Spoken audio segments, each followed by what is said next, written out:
inclusive o local que nós alugamos para nos reunirmos aos domingos, era parte dessa universidade. É o único local durante anos que nós conseguimos nos reunir.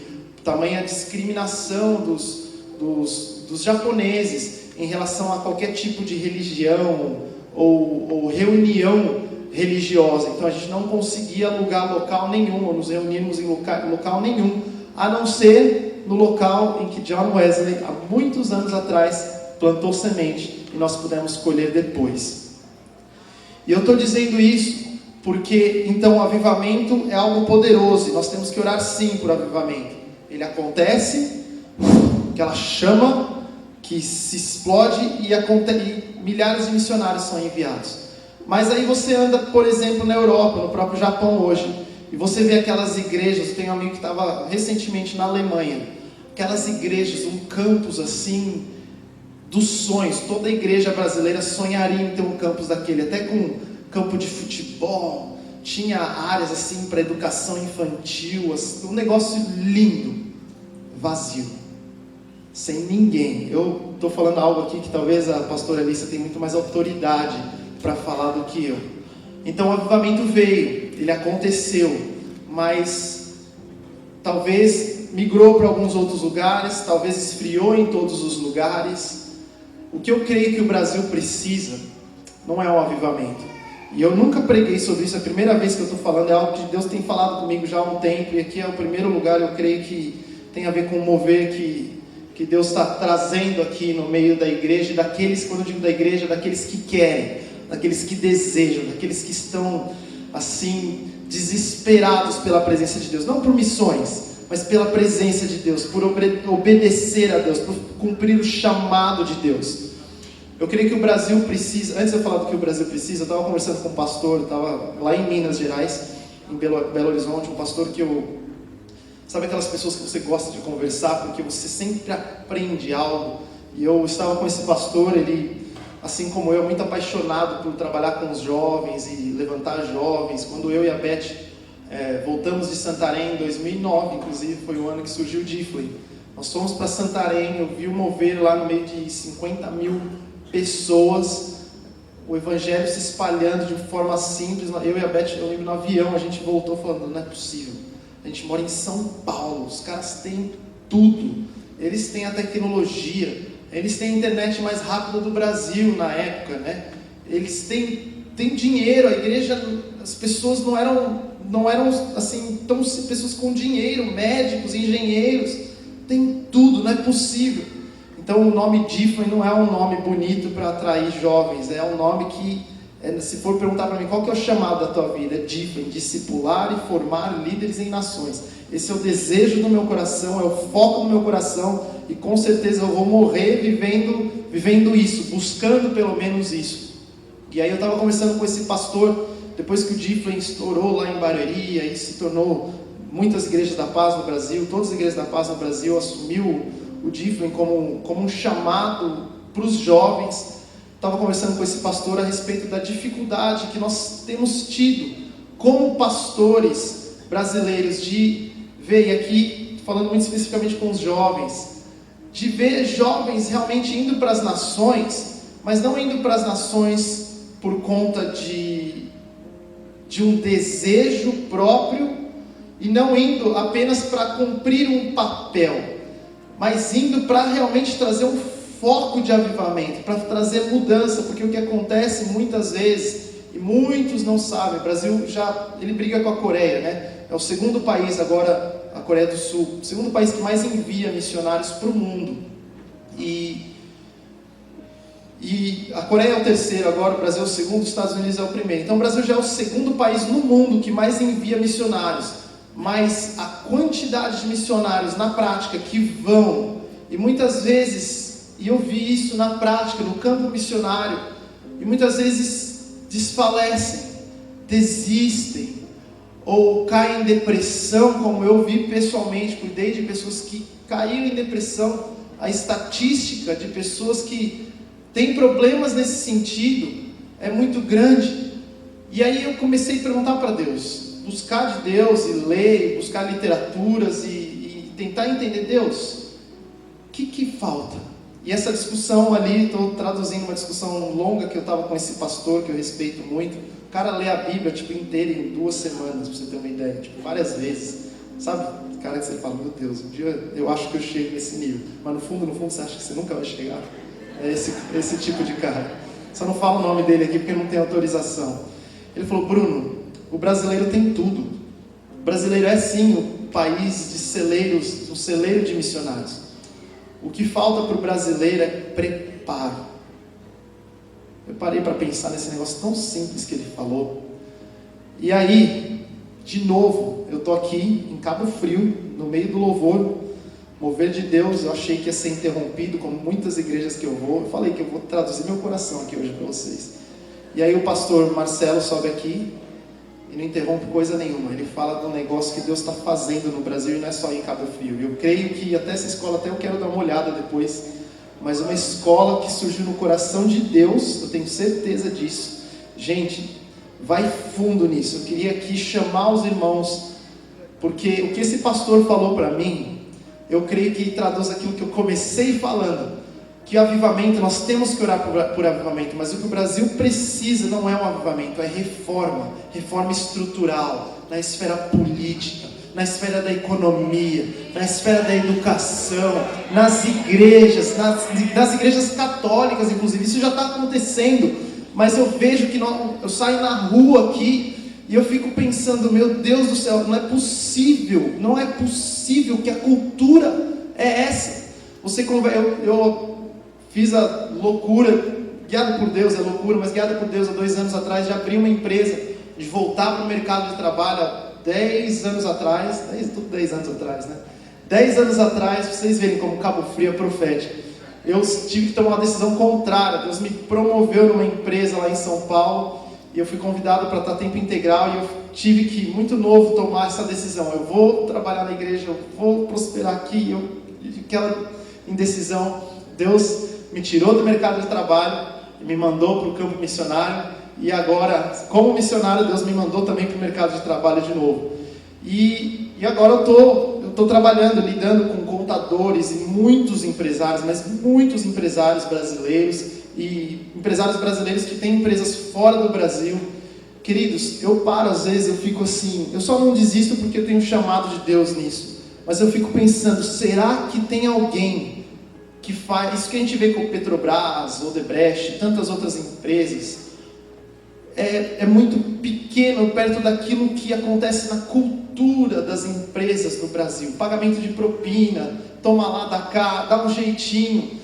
Queridos, e eu não estou dizendo que o avivamento não vai mudar isso, porque vai começar através de um avivamento, mas um avivamento que vai se sustentar até que a reforma vai acontecer.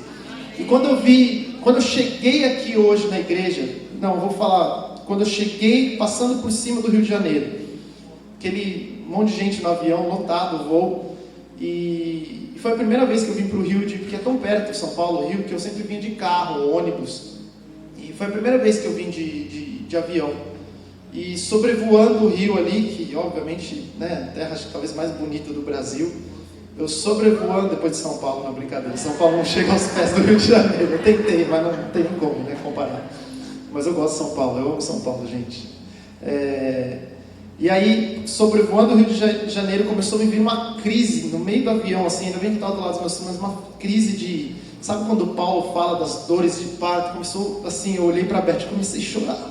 Falando, Deus, é daqui, é esse o lugar, é esse o lugar. E olha que eu sou paulistano, nasci na cidade de São Paulo, criado ali na região, e sobrevoando o Rio eu senti... Deus tem algo muito especial para essa terra. Eu comecei a chorar dentro do avião, comecei a sentir essa dor de parto. Aí eu entrei aqui e eu nem acreditei no tamanho da estrutura da igreja, porque eu lembro há 10 anos atrás, quando eu estava aqui, e quem já viu construção no começo, né, o pastor Ralph, e eu talvez muito novo, e o pastor Ralph já todo experiente, sonhador, empreendedor do jeito que é, mostrando, não, porque aqui vai ser não sei o quê, e aqui, Bruno, olha, vem cá.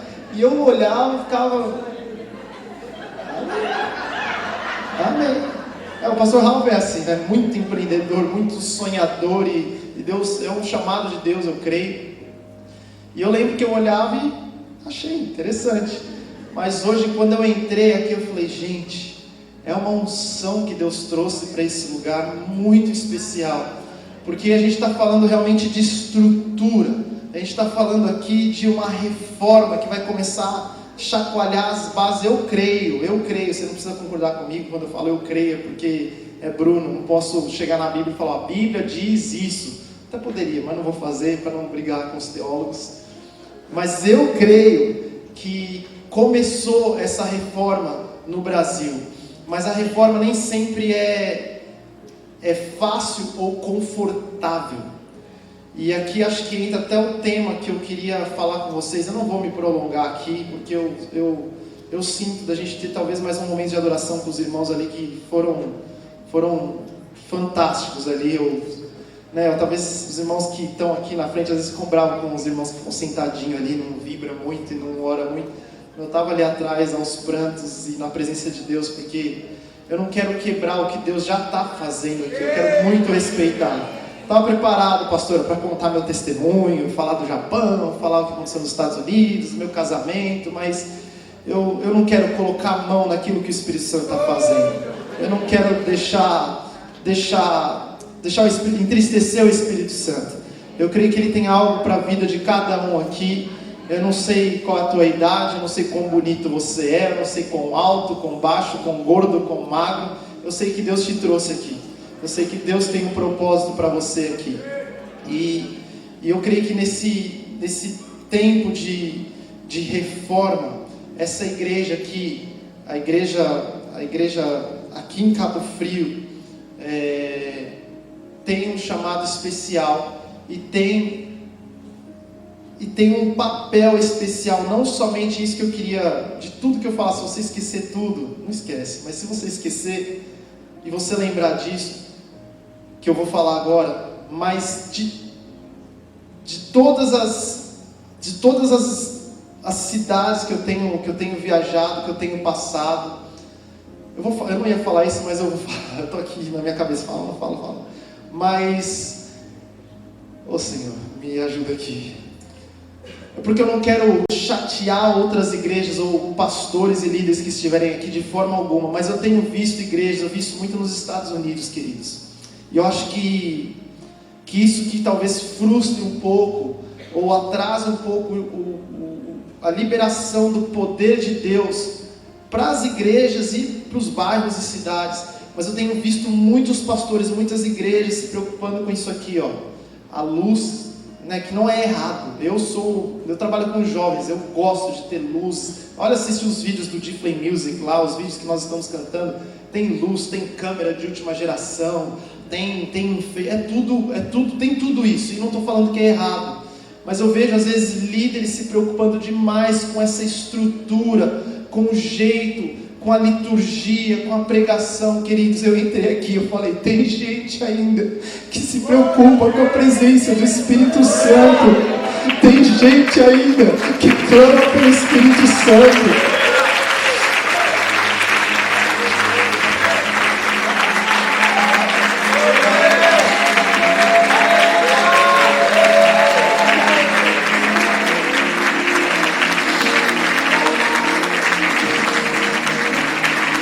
Queridos, porque quem é músico aqui, eu sou músico, a gente sabe que você fazer arranjos com a terça no baixo, os acordes menores, você consegue trazer no coração das pessoas, você consegue fazer pessoas chorarem, pessoas rirem. Quem é pregador, eu não me considero pregador, porque toda vez que eu venho pregar dá isso aqui.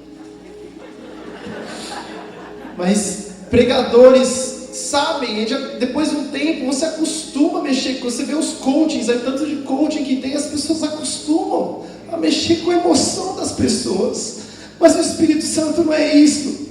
Quando eu vi a pastora Alice aqui pulando e gritando que só Ele é santo, eu falei, ainda tem gente que se preocupa com isso. Queridos, eu estou dizendo tudo isso porque eu queria, e eu senti de Deus quando eu estava sentado ali, que eu e você, mas que você entendesse o tamanho do privilégio que é fazer parte dessa igreja, dessa comunidade. O privilégio que é ser discipulado, que é ser pastoreado pelo pastor Ralph, pela pastora Alice. Eles nem tinham ideia que eu ia falar a esse respeito aqui. Eu nunca conversei com o pastor Paulo, a pastora Rebeca, que são os líderes da Missão Paz, os discipuladores de toda a Igreja da Paz. Nunca conversei com eles sobre o pastor Ralph e a pastora Alissa, mas eu estou pensando aqui agora. Eles vão estar aqui, o pastor Paulo, a pastora Rebeca. Eu estou pensando agora, o que leva um dos maiores líderes no Brasil, na minha opinião, o maior líder no Brasil hoje, com maior integridade, é minha opinião isso, maior integridade, aceitar o desafio de discipular pastor Ralph e pastora Alissa. Por que vocês acham que tem um pastor que está se recuperando no hospital, queridos? Porque antes de todo avivamento, antes de toda reforma, tem um poder, tem uma luta tremenda. Mas eu amo o que Paulo fala lá em 2 Coríntios, se eu não me engano, 2 Coríntios 12, Paulo, no meio de tanta aflição, ele já passou por naufrágio, ele conta como se fossem os troféus dele, né? Já passou por perseguição, já quase mataram um homem, já açoitaram um homem, bateram no homem. Ele, interessantemente, ele vira e fala: porque eu tenho prazer nas aflições. Isso é muito louco. Isso para mim é missões. Porque eu tinha muita gente que chegava para mim quando eu estava lá no Japão falando: cara, eu tive propostas, eu estou falando isso para a glória de Jesus e nunca para a glória minha, porque se fosse depender de mim eu seria com certeza um carro, mas vieram com propostas financeiras para mim, falando: Bruno, volta do Japão que eu vou fazer isso com você, isso, e eles sabiam que eram coisas que eram meu sonho. Mas eu acho que Paulo, quando ele viveu isso, é óbvio que a proporção é muito diferente, nem se compara. Mas Paulo, quando ele vivia isso, por mais difícil que fosse, lá em João 16, lá no finalzinho, Jesus fala: porque no mundo tereis aflições, mas em mim, ele fala antes, né? Em mim vocês encontram paz, em mim vocês encontrarão paz. Então é certo que nós vamos ter aflição aqui, mas é interessante como Paulo pega essa aflição e ele fala assim: porque eu tenho prazer nessa aflição. Você já parou para pensar nisso? Prazer na aflição. Como que funciona isso? O que eu entendo quando eu vejo a vida de Paulo, e eu confesso que eu comecei a ver isso depois que eu comecei a ver a vida de alguns missionários. Eu estava numa conferência na Tailândia, e a pastora Heidi Baker, lá de Moçambique, estava ministrando.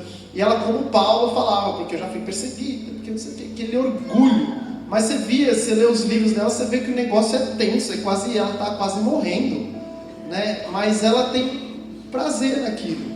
E eu olhava como missionário também, eu olhava aquilo e falava: Deus, eu estou com medo de terremoto aqui no Japão, os caras estão sendo açoitados lá.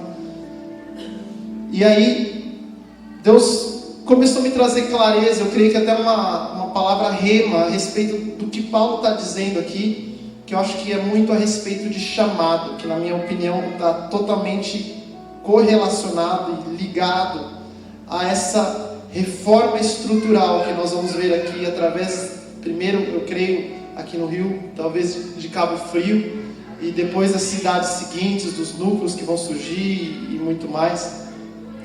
Mas o prazer na aflição, para mim, fala de chamado. Porque aquilo que é chamado na tua vida, por mais difícil que seja aos olhos dos outros, para você, é um prazer. Você quer um exemplo tosco? Mas muitos brasileiros, homens, nascem com o sonho de ser jogador de futebol. E eu já vi muitos, eu fui um deles inclusive. Mas você começa a ver o preço que o jogador de futebol paga. Não é só ser xingado no estádio, não é isso. Né? Com 15, 14 anos, acordar cedo, ficar longe da família, tenta aqui, tenta ali, é recusado ali, e sofre bullying aqui, e vai, até conseguir. Muitos conseguem, mas muito mais não conseguem. E um dos motivos maiores, muita gente pensa, né? Poxa, quantos Neymar não existem aí pelo Brasil? E deve existir mesmo. Mas quantos estão dispostos a realmente pagar o preço dia e noite, de abandonar tudo, abandonar a família, abandonar tantas coisas importantes? Eu creio que isso é chamado. Para alguns, e eu conheço muitos que abandonaram no meio do caminho, não porque não eram bons, mas porque é muito tempo longe da família, no meio do caminho de casa. No meio do caminho a esposa fala, não, você não vai mais fazer, você não vai, a gente não mora mais junto. E aí, ou fica junto com a esposa, ou você separa. Então, eu vou ficar com a minha esposa, tem filhos. Então eu vejo muitos que não conseguem continuar, porque a aflição, usar um termo que Paulo usa aqui, é tão grande que não compensa para mim. Eu creio que para aqueles que compensa, para aqueles que existe aquele prazer, é o caso de Paulo. Eu vou ser açoitado, mas eu estou glorificando o nome de Deus. Eu não creio que todos vão ser açoitados e perseguidos da forma de Paulo, mas eu creio que você tem um chamado específico.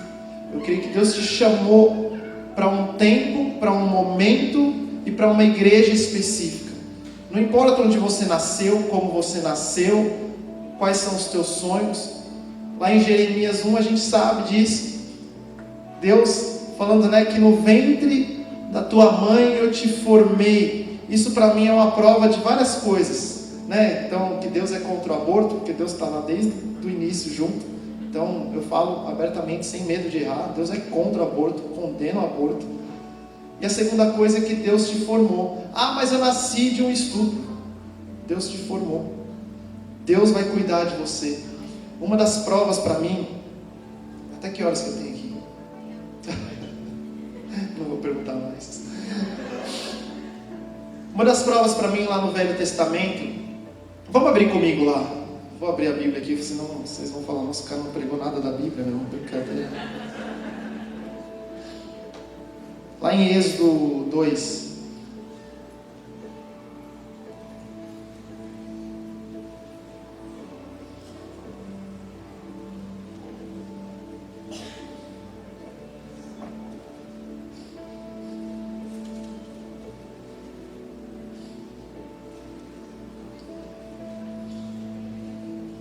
Vamos para o Êxodo 3, desculpa.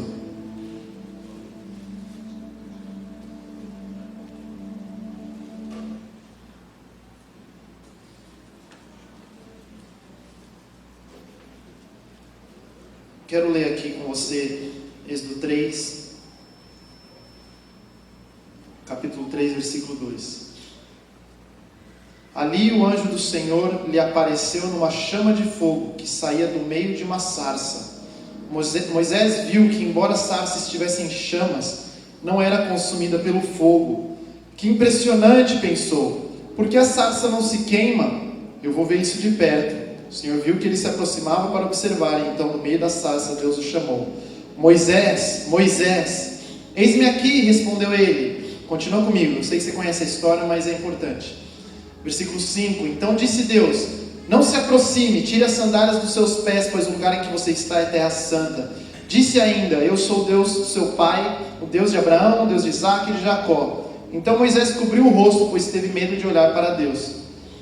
Versículo 7. Disse o Senhor, olha o que Deus diz aqui para ele: de fato tenho visto a opressão sobre o meu povo no Egito. Tenho escutado o seu clamor por causa dos seus feitores, e sei quanto eles estão sofrendo.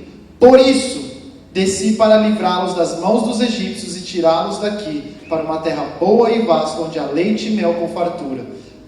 Bom, eu vou ler até aqui, por causa, eu realmente não quero prolongar aqui, mas essa história de Moisés, eu creio que você já ouviu. Eu não vou recontá-la na íntegra aqui. Se você quiser ler depois, fique à vontade para ler o livro de Êxodo, é muito interessante. Um dos maiores êxodos da história, maior da história de Israel. Então, saindo de Egito, e começa com um período muito difícil, mas muito difícil, assim como no período de Jesus, que foi muito difícil para esse Messias nascer, crescer e morrer. Lá no tempo de anos antes, no tempo de Moisés, é a mesma coisa. Então, no tempo de nascer esse grande líder, um dos maiores líderes da história da humanidade, que é Moisés, o faraó fala o quê? Então, todos os bebês homens nascidos de mulher, eles devem morrer. Então, naturalmente não, mas a lei era que as mães que tivessem bebês homem, então jogassem no rio Nilo, e eles morressem afogados. O que acontece nesse período é que quem nasce? Moisés. A Bíblia fala que a mãe olhou para esse menino, e obviamente toda mãe acha isso, achou ele lindo, e ela jogou no Nilo, ela obedeceu. Só que ela, vedou ali um cesto, colocou aquele bebê, estou resumindo a história aqui, e jogou aquele bebê no rio, e lançou aquele bebê no rio para o destino dele, destino glorioso, desse grande líder. Imagina, um grande líder que vai marcar a história, vai trazer uma reforma estrutural em todo um país. Está lá, no meio do Nilo, largado, chorando. E aí eu creio que a mão de Deus guia esse bebê. E aí a Bíblia conta, eu não estou inventando nada, que a filha do faraó está lá no rio, se banhando, e ela vê o bebê, ela assume que esse bebê era dos hebreus, dos israelitas. Resumindo a história, Deus é tão poderoso que Ele faz com que a mãe desse bebê se encontre com ele para amamentar. Então a filha do faraó queria achar a mãe do bebê para amamentar, porque ela queria manter esse bebê. Esse cara que tinha tudo para ser um fracasso, ele cresce no palácio do faraó, o cara da época, o rei da época. Então Moisés, apesar de ser hebreu, apesar de ser israelita, isso é importante você saber, ele não cresce no meio do seu povo, ele cresce no meio de um povo egípcio, que é o povo que escraviza o povo dos conterrâneos ali de Moisés. Moisés cresce, a Bíblia fala que ele sai para fora um dia, e ele olha para aquilo, e ele pensa sobre o tamanho da opressão. A Bíblia fala isso, que ele vê a opressão que os irmãos egípcios estão fazendo contra ali os hebreus. E ele fica indignado, revoltado. Isso eu assumo também, por causa da ação que Moisés tem ali. Esse grande líder da história, ele passa por um dos momentos mais críticos da vida dele. Ele vê um egípcio espancando um hebreu. O que ele faz? Ele vai lá e mata esse egípcio. Na cabeça dele eu fico pensando, quem é esse cara para bater no meu conterrâneo? Vai lá, mata o egípcio, enterra esse cara. Então ele comete homicídio, ocultação de cadáver. O cara tinha tudo para a partir daí ser um fracasso.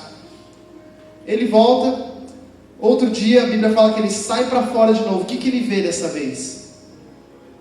2 irmãos hebreus brigando entre si. Esse cara fica indignado. Ele sai para fora, ele vê esses 2 irmãos brigando entre si, e na hora que ele chega lá, um dos caras fala assim para ele: quem designou você juiz ou líder entre nós? Porque para esse cara, aparentemente Moisés estava querendo liderar ali os seus conterrâneos, e ele falou isso. E aí ele ainda fala: você vai querer me matar como você matou aquele egípcio? A Bíblia fala que aí Moisés descobriu então que sabiam o segredo dele, que ele tinha cometido um homicídio, e ele foge. E aí, nessa fuga é o texto que nós lemos aqui de Êxodo 3.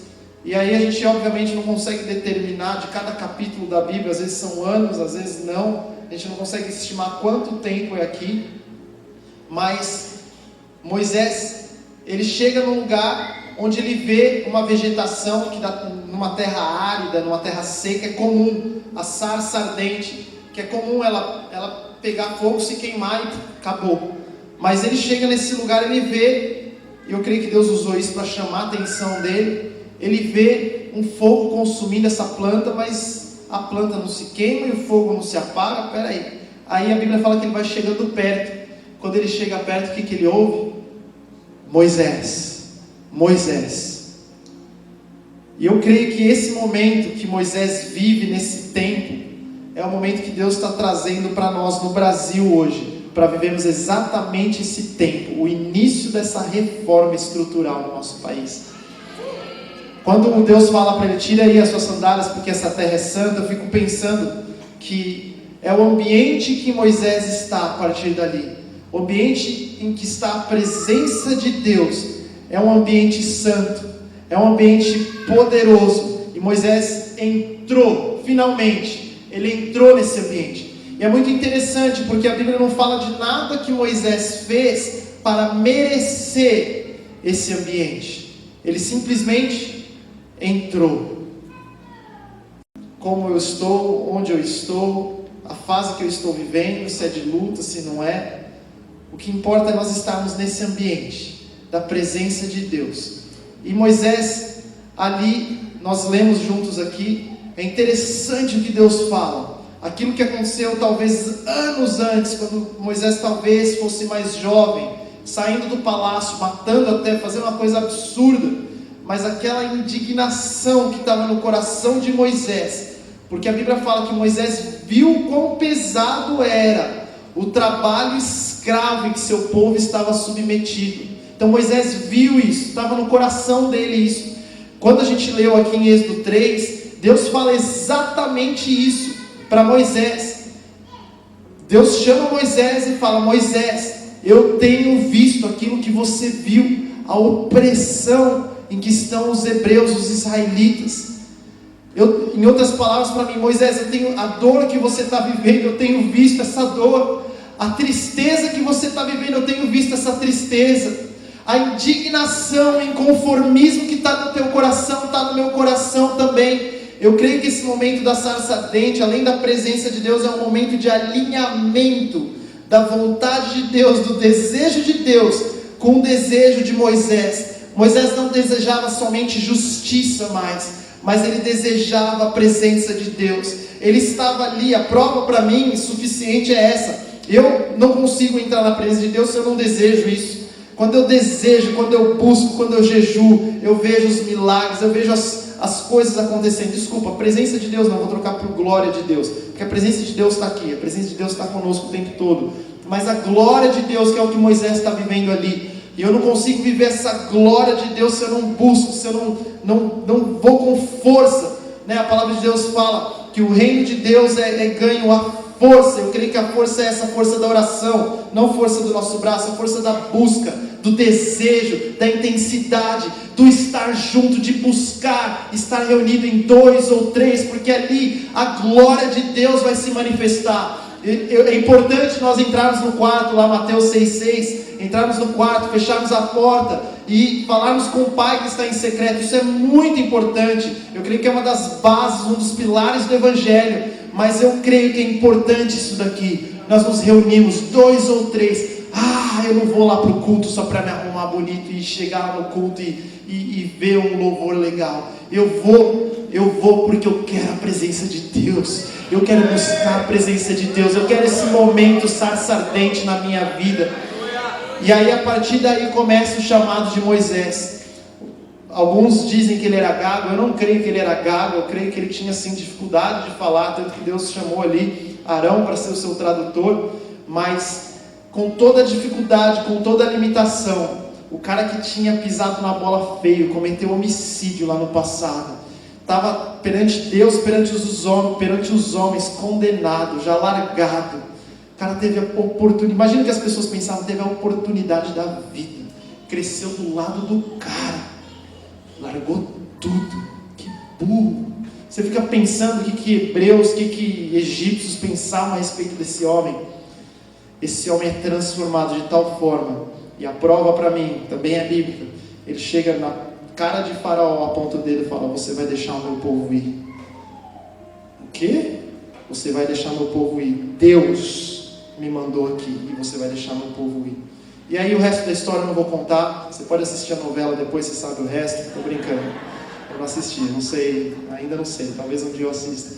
Mas é interessante como Deus usa esse homem.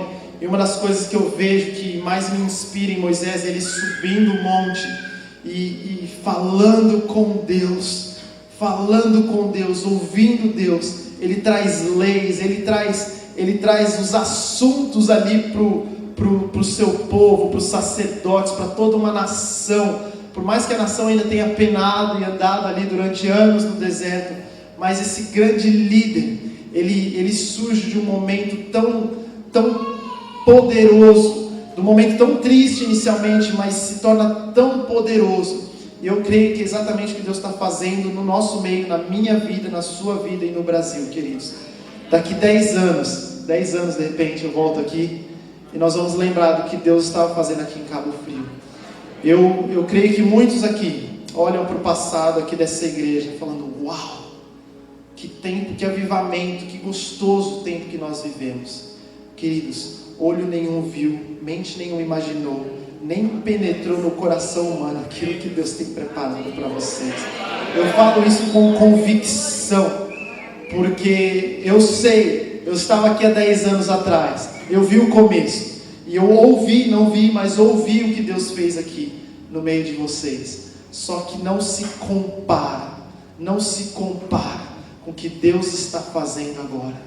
Os que Deus está escolhendo para levantar como líderes, jovens, Deus escolheu vocês, não para se preocupar em fazer um evento cheio de luzes, com música de techno e eletrônica e tudo mais. Não é errado fazer isso, acho que é legal, e nós fazemos isso também.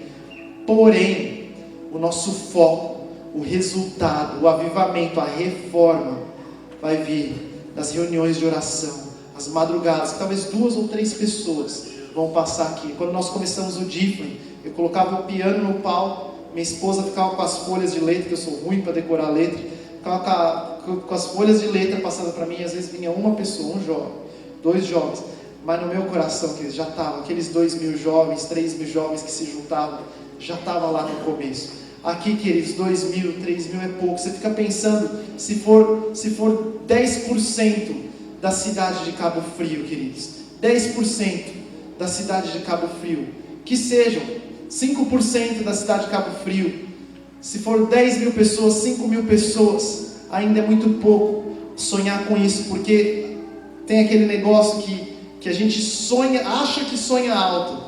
Eu creio que Deus olha para a gente dando risada, falando, ele não tem noção, porque esse sonho dele mais alto é o início do que eu tenho para ele, é o início do que eu tenho para ela. Talvez você entrou aqui admirando a vida do pastor Ralph, da pastora Alice, e eu creio que tem pessoas aqui, eu sinto isso, tem pessoas aqui que admiram alguns líderes aqui, mas você pensa, o máximo que eu posso fazer é colaborar aqui, vindo na igreja, ou servindo aqui em área A, em área B. Querido, acho que Deus está olhando para você e dando risada do teu maior sonho, porque Moisés, eu contei a história de Moisés aqui, eu contei essa história há um tempo atrás, estava conversando com meu pai sobre isso, ele falou, Moisés era um protagonista, né? Mas Deus não chamou todos para serem protagonistas, talvez não aos nossos olhos humanos. Foi uma discussão muito legal que eu tive com meu pai, muito sábia até da parte dele. Aos olhos humanos, talvez não são todos, pastor Ralph, pastor Alice, não são todos que vão ficar viajando de 2 em 2 meses, fazendo essa loucura. Talvez não. Deus te escolheu com um chamado específico. Talvez você vai cozinhar para milhares e milhares e milhares de pessoas dessa cidade. Alguns eu estou falando aqui, você está brigando, será que eu faço meu negócio e prospero? Será que eu fico dedicado ao reino de Deus? Até hoje os judeus não separam o secular do sagrado. A gente costuma dizer, né? Eu fiz isso muito tempo. Eu trabalhei no secular. Que secular que nada. É tudo sagrado. É tudo reino de Deus.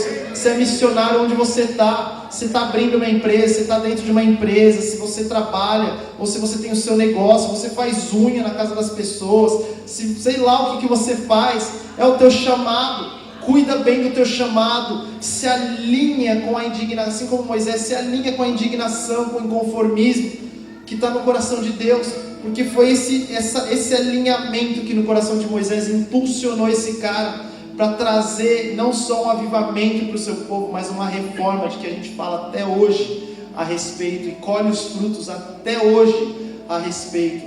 Queridos, muitas vezes a gente coloca nos políticos, a gente coloca no governo, a gente coloca na educação, na saúde, a culpa de algumas coisas. Eu creio que chegou o tempo de nós colocarmos no nosso coração, falando, a culpa é minha, a indignação é minha, a saúde está ruim, tem enfermeiros aqui, tem médicos, sou eu que vou fazer a diferença. Enquanto os médicos estão ganhando aí com o governo, insatisfeito porque o setor privado paga muito mais, e eles estão atendendo de qualquer jeito, os enfermeiros, você vai atender da melhor forma. Você vai, dentro de você, você vai brigar para não colocar agulha no lugar errado lá, em nome de Jesus. Você vai falar, eu tenho esse poder porque Deus está comigo.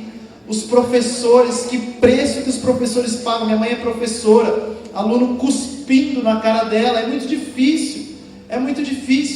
Como Paulo, você vai limpar aquela saliva, vai tirar aquele negócio do seu rosto, vai falar, porque eu tenho prazer no meu chamado, eu tenho prazer nas aflições, eu tenho prazer em ser missionária aqui nessa escola, eu tenho prazer em servir essa igreja. E queridos, quando nós nos reunimos, não vai ser como tem acontecido, isso me preocupa. Eu disse que em muitos lugares em que a igreja se prepara para receber no culto de domingo tantas pessoas, e recebe bem, e faz um culto bonito, tem uma palavra boa, tem um louvor impecável, mas faltou uma coisa, que na minha opinião é a principal: o poder do Espírito Santo, aquele ambiente da sarça ardente.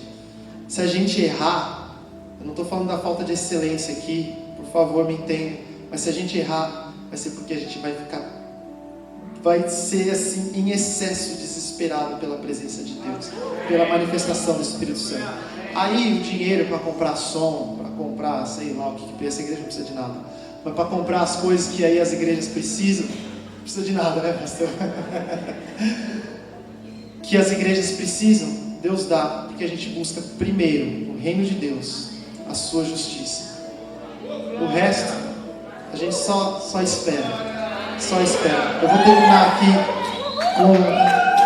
aqui com esse testemunho. Pode aplaudir.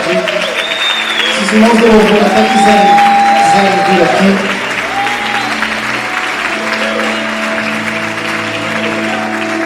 Eu tinha 21 anos, eu fiz um intercâmbio nos Estados Unidos. Foi um milagre de Deus. Ganhei 100% de bolsa de estudos. Queria ser treinado para ser missionário. E eu lembro que ganhei a bolsa, mas tinha que pagar quarto, tinha que pagar comida, tem que comer, tinha que pagar comida. E aí passou o primeiro semestre inteiro, acabou meu dinheiro. Tinha vendido um carro que eu tinha, acabou meu dinheiro. E eu comecei a ficar desesperado. Aí aquele mês, eu falei, Deus, eu preciso de um milagre. Comecei a orar, comecei a jejuar, comecei a experimentar a vida missionária. E aí eu fui para o local de pagamento da taxa que eu precisava pagar de hospedagem, de alimentação, e eu fui para falar, olha, esse mês eu vou dar uma atrasada, mas eu vou dar um jeito, eu vou lavar prato, vou fazer alguma coisa e vou conseguir pagar. A mulher virou o computador dela e falou, não, Bruno, você já pagou. Eu falei, não paguei. Não, Bruno, você já pagou. Ficou aquela discussão, não paguei. Não, veio alguém aqui e falou que era para pagar para você e pagou. Eu fiquei assim. Aí começou o semestre, eu ainda não tinha resolvido minha questão financeira, mas estava confiando em Deus. E aí eu cheguei na classe, aí passaram toda a lista de livros que eu precisava, dava em torno de $600 na época. Na época o dólar estava parecido com agora, tipo 4 por 1, alguma coisa assim. Eu sei que ia dar tipo 4 mil reais talvez, 3 a 4 mil reais. E aí eu lembro que, de novo, aí eu comecei a chorar na presença de Deus, falando, Deus, eu não tenho, mas o Senhor sabe o desejo que eu tenho. Essa é a minha oração até hoje. O Senhor sabe o desejo que eu tenho de buscar o Teu reino, de fazer a Tua vontade. Se é para abrir empresa eu abro, se é para ir para o Japão eu vou. Eu estou falando isso aqui, mas Deus conhece meu coração, queridos. O desejo maior do meu coração é agradar a Deus, é buscar a Deus. E quando eu erro, e olha que eu erro, eu fico, Jesus, me perdoa, porque eu quero estar nesse ambiente da sarça ardente. Eu quero ficar nesse ambiente o tempo todo. Eu quero voltar do monte com a minha face brilhando e as pessoas serem tocadas por isso. Eu quero isso, e Deus conhece meu coração. E eu estava nessa oração, nesse dia, senti de ir para a livraria, só para testificar que os preços eram aquele mesmo, e eu não conseguia pagar. E eu cheguei lá. Quando eu cheguei lá, queridos, eu lembro, nunca mais esqueço, uma senhorinha, ela pisou na livraria e falou, Bruno, você está bem? Aí eu falei, tô feliz, sorrindo. Falei, tô. Ela falou, Deus me mandou vir aqui e Ele falou que eu tinha que pagar todos os seus livros esse semestre. Na hora eu comecei a chorar na frente da mulher, falando, Deus é fiel. Queridos, quando você está debaixo do chamado, alinhado com o coração de Deus, fazendo a sua missão, onde você está, com os talentos que você tem, com o intelecto que você tem, com a beleza que você tem, com a altura que você tem, com a gordura que você tem, quando você está no seu lugar, fazendo aquilo que Deus te chamou. Se você precisar de um helicóptero no quintal da sua casa para fazer a vontade de Deus, Ele vai colocar um helicóptero no quintal da sua casa para fazer a vontade de Deus. Queria te convidar a ficar de pé. Vou orar com vocês. Se os pastores quiserem, puder assumir aqui. Levanta suas mãos bem alto.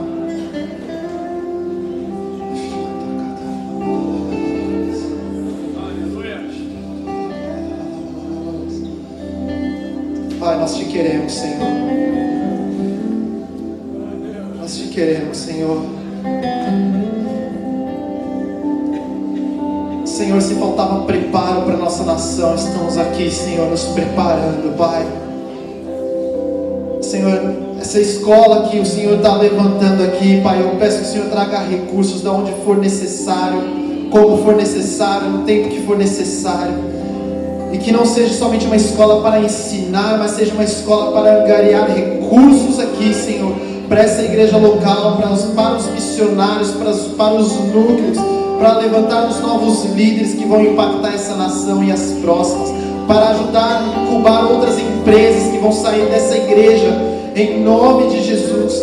Pai, essas mãos levantadas aqui, Senhor, eu peço que Teu Espírito Santo agora leve, Senhor, em um mover contínuo da Tua presença, da manifestação da Tua glória, Senhor, em nome de Jesus. Pai, oro por uma unidade no meio desses jovens aqui, Pai, Senhor, transformadora. Pai, que a célula nas casas, Senhor, se tornem igrejas, Pai, que os pais não convertidos, Senhor, se rendam a Ti no meio da célula, Pai, se prostrem diante de Ti, reconhecendo o Teu poder, a Tua graça, o Teu amor. Jesus, eu oro pelas famílias aqui representadas, Pai, em nome de Jesus. Espírito Santo de Deus, levanta as famílias aqui com o chamado do fogo do Teu Espírito, Pai, em nome de Jesus. Espírito Santo, sopra, Senhor, através dessas famílias, Pai, em nome de Jesus. Aqueles que são autônomos, têm um negócio próprio, Pai, eu peço aqui, Senhor, que o Senhor prospere de forma poderosa, Senhor, e que as pessoas ao redor vão olhar e vão saber que verdadeiramente o Senhor está com eles, Pai, em nome de Jesus, em nome de Jesus, em nome de Jesus. Eu declaro aqui lares estruturados, casamentos fortalecidos, Senhor. Eu declaro um povo preparado, Senhor. Eu declaro cânticos novos surgindo dessa igreja, novas canções surgindo aqui, Senhor, novas pregações que serão entoadas em todo o Brasil, saindo deste lugar, em nome de Jesus. Novos modelos, Senhor, novas estratégias, novas visões, Senhor, para a Tua igreja, para a igreja de Cristo no Brasil, saindo aqui deste lugar, em nome de Jesus, em nome de Jesus. Nós oramos para a Tua honra e para a Tua glória. Amém, amém, amém. Glória a Jesus.